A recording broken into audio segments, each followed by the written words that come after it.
সম্মানিত মুসল্লিবৃন্দ, হাজরানে মজলিস, জানুয়ারি মাসের 26 তারিখ, ঐতিহাসিক 12ই মাঘ মাসের 12 তারিখ, জানুয়ারি মাসের 26 তারিখ চট্টগ্রাম চান্দগাঁও থানার বাহির সিগন্যাল কাপ্তার রাস্তা মাতার দরবারে বারিয়া শরীফের প্রতিষ্ঠাতা মখদুম মিল্লাত হাফেজ কারি সৈয়দ মাওলানা আব্দুল বারী শাহজি পীর বাবাজান কবলা রহমতুল্লাহ খুশরুজ শরীফ এবং বার্ষিক পবিত্র ঈদ মিলাদুন নবী সাল্লাল্লাহু আলাইহি ওয়াসাল্লাম প্রতি বছরের ন্যায় এবছরও মহা সমারোহে ইনশাআল্লাহ উদযাপিত হবে। সৈয়দ মুকররম বারী, সৈয়দ সাইফুল ইসলাম বারীকে আমরা অনেকেই চিনি, এটা ওনাদের মাহফিল। আলহামদুলিল্লাহ।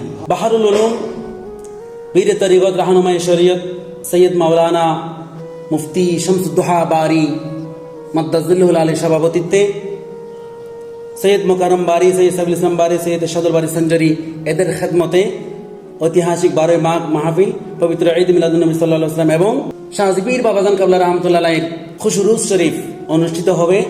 যাদের সম্ভব হবে, যাদের সুযোগ হবে, এই মাহফিলে উপস্থিত হওয়ার ইচ্ছা পোষণ করবেন, উপস্থিত হবেন। তা আলহামদুলিল্লাহ, আমি নিজের চোখেও অনেক কারামত দেখেছি ওনার। যেহেতু বর্তমান আল-আমিন বারিয়া কামিল মাদ্রাসার হাফজাখানা যেটা, ওটার প্রথম ছাত্র আমি। শাহজি পীর বাবাজান কবলা রহমতুল্লাহ আলাইহির জীবদ্দশায় উনি জীবিত থাকতেই ওই হাফজাখানাটা করে গিয়েছেন এবং প্রথম ছাত্র হিসেবে ওই হাফজাখানা আমাকে উদ্বোধন করেছেন। আলহামদুলিল্লাহ।